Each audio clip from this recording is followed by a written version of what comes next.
And that was local musician Mac Dishman on the trombone. Thank you, Mac. And thank you, listeners, for tuning in to this episode of Design Thinking at Work.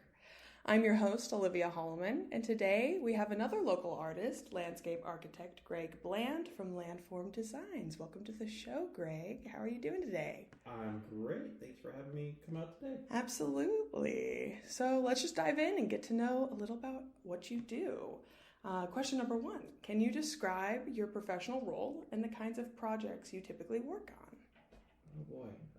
Yeah, put me on the spot right off the bat. Absolutely. Summarize everything you've ever done in your life. Go. Yeah, no problem. So it's funny. I have to do this a lot because most of the clients I work with are homeowners, and they're not really used to what we do. So can I explain?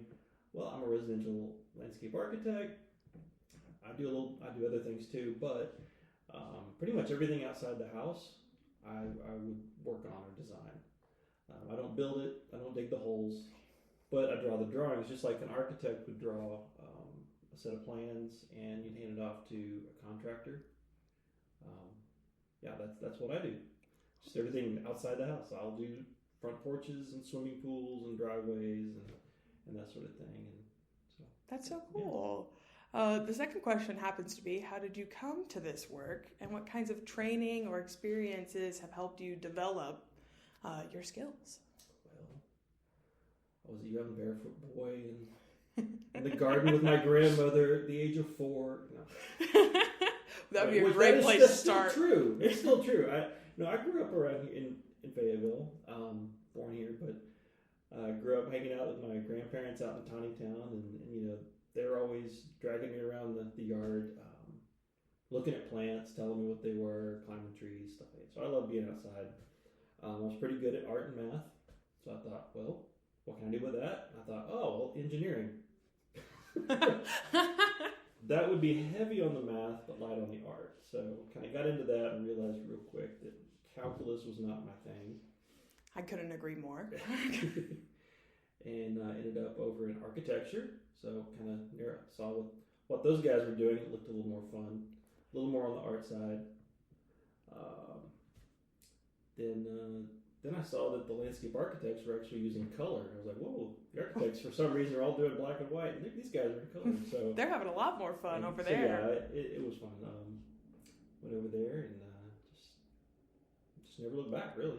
Nice, that's awesome. Yeah. Okay, to get into a little more of like the nitty gritty, what kind of materials, media, or resources do you rely on most to create meaning in your work? Yeah, that's an interesting question. Like everything, what everybody thinks we do is plants, right? Everything's landscape, plants, and architecture. Those two things are just so loaded with history and meaning because of just all through the generations of people building things like the Greek cathedrals. They have a certain structure and history and form to inspire certain feelings. Same way with the gardens or the landscapes. So things like the plants, those convey a lot of meaning. Concrete, stone, all that stuff. If you're doing things with materials that are nearby, people kind of resonate with that a little bit more. I love that. But also I'm using, everybody thinks I'd probably be outside walking the forest all the time. I probably spend 90% of my time at a computer, like a lot of people. But so I'm using software, 3D CAD drawing stuff, and that's really cool. All kinds of different media to communicate feelings. Can you describe a specific project where you combined these different tools, so sort of the 90% that you're inside and then the actual part where you're outside looking at everything, to communicate a specific idea or a feeling? Yeah. Okay, a good example is, I guess if you've seen our website, there's a project that's pretty prominent. It's one of our bigger projects, but it's called Dromboard Castle. These were friends of mine that built it from a childhood. I was friends with their son, and they had a millwork company, so like hardwood moldings and all kinds of elaborate. So they're basically building this house, and part of the reason was to showcase their products in the house. It was a very large house, and it was in the form of a castle. I was about to say, house feels like an underestimation when it's called. Oh yeah. So it was so big that they kind of the architect wanted to kind of break up the design and kind of make it feel like it had been. The concept was that it had been built over centuries, and so like the different wings of the building had different detailing, and so to look, maybe the stonework was also a little bit different, to look like it had been built in phases. Yeah. Even to kind of give that feeling of age. That's so and cool. Authenticity. Yeah. Even though it was built, modern day. Yeah. So I got to take my part in working the landscape around it. So a lot of the stone walls are meant to look like dilapidated, like abandoned gardens or whatever. Cool. So some of the walls would crumble and kind of melt into the landscape, and you'd have these old evergreens that kind of look like the structure of a formal garden, but the grasses have kind of taken over, and so you kind of plan it all and kind of create this scene. Yeah. And then in the back, we did a nice, very formal patio, and right at the last minute, the owner was like, I want a swimming pool back here, but I want it small. Like, this house is enormous, but he only wants this tiny little pool that he can just kind of be in up to his armpits and just kind of relax a little bit. And so we made it more like a fountain, which was actually, but it was actually a swimming pool that you could get in. That's so cool. Because the patio went all the way around it, and so it just kind of made it just look like a fountain, but you could get in and crank up the heat. Enjoy probably fit in perfect with the castle, but then he's like, it also serves my purpose of being a little year-round pool. Mm-hmm. That's amazing. Awesome. The next question we have is, what do you see as the major affordances and limitations of the resources you use to communicate? I made reference to you got to study history to kind of come up with all these meanings, and you might have roses, mean, the flower means love, or all these things have meaning. But if a person that maybe hasn't studied the history, they might not catch some of that meaning. So you want it to kind of transcend that boundary. You want it to look good, even if they don't understand the full meaning. Yeah. So. I never thought about how much of history plays into it. It's huge. Yeah. I mean, you got the French gardens are very kind of formal and strict and symmetrical, and it's kind of this dominance over the landscape, but then the English gardens tend to be these big kind of sweeping, flowing, looking like nature types places that they have a little bit more. They want to look like they've just never been touched, even though they're just as manicured and created as that French formal garden. Yeah. So, and they communicate completely different things, which is so interesting. Awesome. Okay. Question number 6 is, when you start a new project, what's your process? How do you move from the concept and the idea to an actual finished product? What does the step-by-step look like? The engineer in me is lately been diagramming this out. I've got 2 huge pages the size of this table that are, because I've had to I know it intuitively, but I'm having to kind of diagram it to kind of work on my business processes. And so it kind of starts off, you got to initially meet with a client, and you might know that it's a good fit and you're exactly what they need. You got to communicate with them to show them that you actually know what you're doing. First of all, you got to sell yourself. There's some marketing in there and some salesmanship that you got to do, but once they got to that point, I pretty well know that it's what they need. One of the things I have them do is get on places like house.com, or sometimes someone will have Instagram accounts where they've saved a bunch of pictures, and then they'll send me the folder, and here's all the images things we like, and so that helps a lot. I go and walk the site with them, and I hear what they want, and kind of sometimes sometimes they'll even have tried to draw a plan, and that's usually really helpful. That's I can awesome. see what their thought pattern was, and then I've got to kind of make it all fit with the drainage and the structure of the house, like architecturally. So there's a lot that goes in there. I'm trying to think what as the process goes along. I do sketches. So I'll get a survey, like a topographic survey. So guy goes out there with the measuring rod, and he's measuring all the different points, and he gives me a computer file, and I'm drawing over the top of it with a pencil and showing that to the client. And then if they kind of like it from there, then we go into 3D. I start putting it into 3D models. Then they get to see kind of what it looks like finished. And really, at that point, most people think, oh, well, it's all done. You've got the design.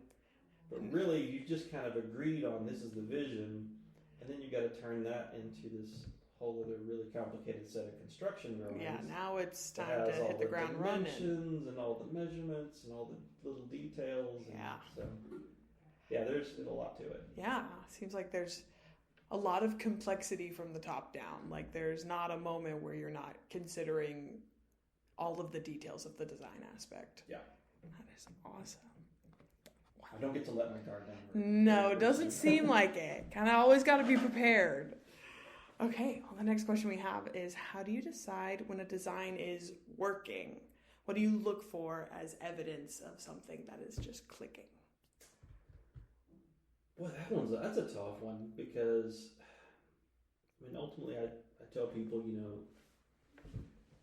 our profession, you've got to intern and kind of put yourself in the office of someone who's been there and done that before. So you have to go mentor under someone. And one of the best things that I'd heard from him was just, it's like, hey, you know what looks right. Like when you see it, you know what it looks right. But there's so many things that you kind of learn along the way, like certain dimensions that will be good.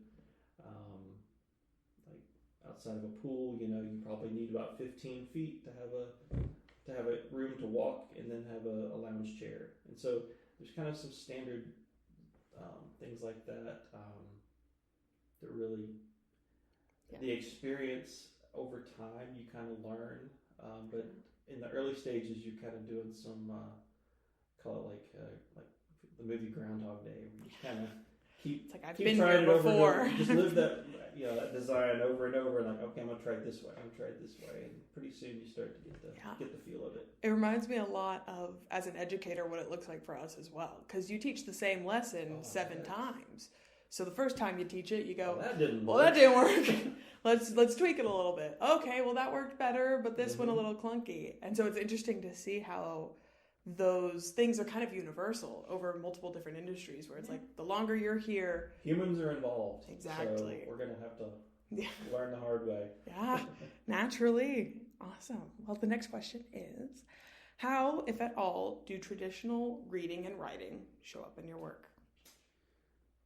I'm a visual processor, and so I'm not a big reader. I really should be. I should be sitting around reading these history books about these grand garden designs. But there's other ways to absorb honestly, that information. I read a lot of fiction. Yeah. I've got to write constantly. I'm always writing emails, and having to explain the design to someone, or writing marketing stuff for the website. Having to deal with that. I'm always reading for sure about like websites. I'll do more like site specific topic research, I guess, when I'm like having to determine, because I'm always having to run myself into new things that I have never dealt with before, and I've got to learn them on the fly. So naturally, I'm trying to do that. But yeah, my reading comprehension's not the best in the world. So well, that's just reading the English language. You're reading sketches and I do much better sites. Doing that. On a daily basis. Good spatial memory. Yeah. Well, it makes sense why you ended up where you did. Okay, well, the next question is, if you could visit a classroom, what activity or mindset would you want to help students experience from your field? I did get to see this question beforehand, so I thought about it, and it's a good one. I think one of the things that I would want to help people learn about creativity is that constraints actually create creativity. So like in a design setting or design school setting, if you set up the problem like, all right, you've got to do this project, but you only have $20 to spend. What are you going to do? Like, okay, the budget is the constraint there. Or, okay, you've only got a 5 foot by 5 foot space. Now what are you going to do? But you got all the money in the world. I love that. But the other one is, I think in landscape architecture, it's very different from architecture in the, when you move a space outside, it grows. True. Like, okay, this room right here, I don't know, we're probably 12 foot by 8 foot, which is, we can hang out in here, and it's not a big room, but you move it outside and it is a postage stamp. Yeah. Okay, we are at our final question. Oh boy. Yeah, the last one of the interview. How might teachers help students develop ways of thinking or creating that resemble what you do as a designer? Kind of practice for dealing with clients is maybe, learning how to create those constraints for themselves. So like when you're interviewing a client, okay, here's the plan. I'm not going to do this or this or this, but we're only going to focus on this, and it helps. So maybe some exercises in the process. I love that, because as a teacher, it's your job a lot of the time to create those restraints, but it's also your job to teach the kids how to do things on their own. Because when they get into the real world, they don't have someone saying, okay, now imagine you're building this building with $1 million versus $10,000. Like what? It's a different animal. Exactly. Oh, well, this has been absolutely lovely. Thank you, Greg, once again for joining me. Of course. I had a wonderful time talking. Me too. Awesome. I'm learning about education. Yeah. Would you look at that? You're never ever too out of the field of education to learn more about education. It's lifelong, as long as you're still above ground. Exactly. Let's send this forward over to future Olivia to kind of break down a couple of the things that we talked about. Thank you, Olivia from the past. So what 2 things did I take away from my time with Greg? Well, let's start here. Creativity thrives in constraints. When I asked Greg what mindset in his field could help students in a high school setting, that was the piece of advice he gave me. This has made me think a lot about what literacy should look like in a class. Educators are consistently talking about how to give more freedom to our students in the classroom. But what constraints are just as important. I discussed this with Greg during our interview, but as an English teacher, there's no fear greater than the one you see when you ask a student to write something without a word limit or a prompt. Creativity thrives when there's something to guide it. We are going to expect any form of literacy education in the classroom. Constraints are crucial. I feel like it could only be beneficial to create pedagogy that has certain instructional constraints in the classroom. The second thing is that we should not only be placing those constraints, but we should be teaching our students how to make those constraints themselves. Your students will not always have you by their side to teach them. The real goal as an educator is not to teach the students how to learn, but it should be to teach them how to teach themselves. Literacy education is grounded in identity. If we are supposed to be recognizing our students as individuals with their own identities, we have to acknowledge that independence means they have to be able to learn and thrive outside of the classroom as well as inside.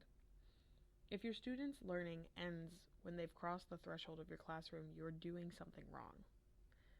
And I think that's exactly what Greg was getting at. So there it is. Constraints foster creativity. Creativity fosters identity. And as we know, identity is a crucial part of meaning making and interpreting. Thank you to our audience for giving us your time. Stay creative, stay artistic, and stay in the know. Till we meet again, Mac, take us out.